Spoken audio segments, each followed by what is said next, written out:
Assalamualaikum warahmatullahi wabarakatuh. Salam sejahtera bagi kita semua. Perkenalkan, nama saya Nurul Sofiana dengan NIM 2005513031. Pada kesempatan saat ini, saya berprodi S1 Manajemen Fakultas Ekonomika dan Bisnis. Saya akan mempresentasikan mengenai pengaruh spiritual leadership, servant leadership terhadap work engagement studi pada PT Kolor Kabinet dengan dosen pembimbing saya Bapak Anwar Mansur SEMSC. Pada slide berikut yaitu latar belakang di mana di era globalisasi Indonesia sedang dilanda krisis kepemimpinan yang ditandai dengan berbagai permasalahan di kinerja birokrasi yang secara umum menjadikan citra kepemimpinan terlihat lemah di mata masyarakat luas. Pada PT Kolor Kabinet adalah perusahaan yang berbasis di Indonesia, tepatnya di Jepara, yang pegawai mempunyai latar belakang yang beragam. Hal ini membuat pemahaman karyawan terhadap budaya organisasi dan spiritual kepemimpinan mempunyai pandangan dari sudut pandang mereka sendiri.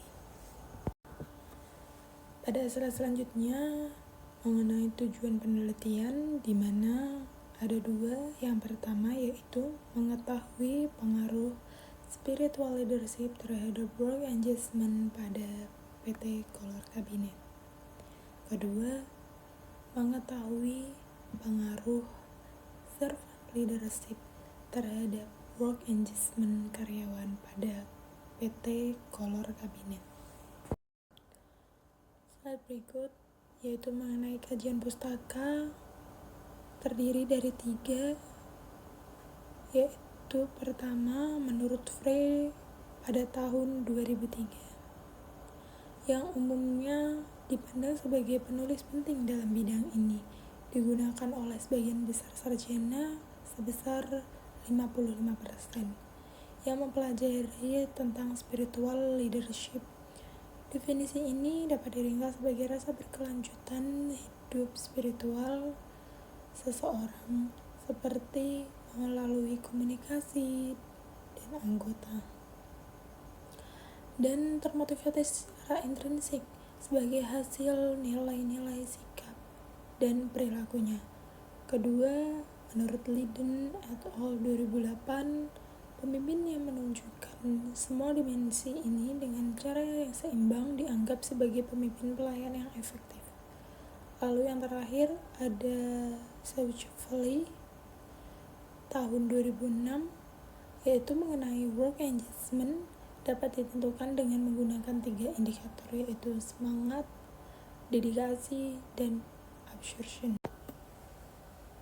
Pada kerangka pikir yaitu mengenai spiritual leadership yaitu X1 variable, kemudian servant leadership X2 variable, kemudian work engagement variable Ricard Y.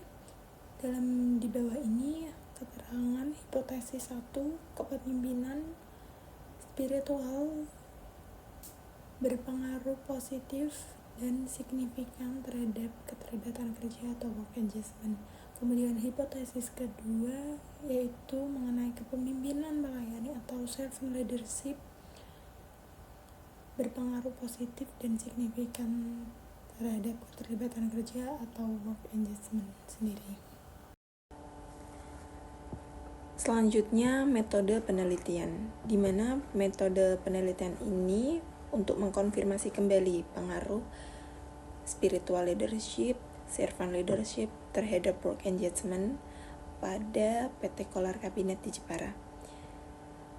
Dalam pembahasan, metode penelitian penulis lakukan dimulai dari desain penelitian, sampel, dan populasi. instrumen pengumpulan data, kuesioner, skala pengukuran, dan juga data analisis.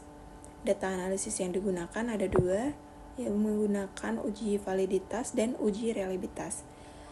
Metode untuk mengumpulkan sampel yang digunakan untuk menyebarkan kuesioner adalah teknik sampling sensus. Artinya, seluruh anggota populasi dijadikan sampel. Menurut Hare et al. Pada tahun 2019.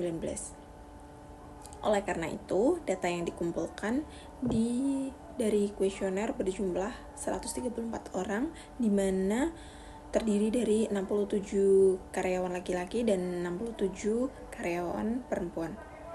Dan semua posisi diisi oleh staf hingga direktur dan manajer serta seluruh anggota karyawan.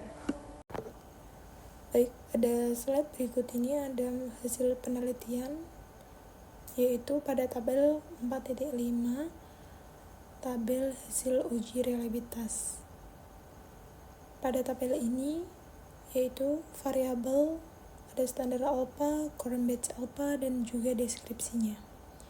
Variabel terdiri dari kepemimpinan spiritual, kepemimpinan yang melayani, serta dari keterlibatan kerja. Lalu untuk standar alpha-nya yaitu 0,8, di mana current batch alpha kepemimpinan spiritual 0,947, yaitu dapat diterima atau diandalkan. Kepemimpinan yang melayani 0,844, yaitu dapat diterima dan diandalkan. Kemudian untuk keterlibatan kerja sendiri yaitu 0,88, yaitu dapat diterima atau dapat diandalkan. Baik, pada slide berikut mengenai hasil dari penelitian tabel 4.6 dari analisis regresi linear berganda, yaitu variabel, uji model, pengujian hipotesis, serta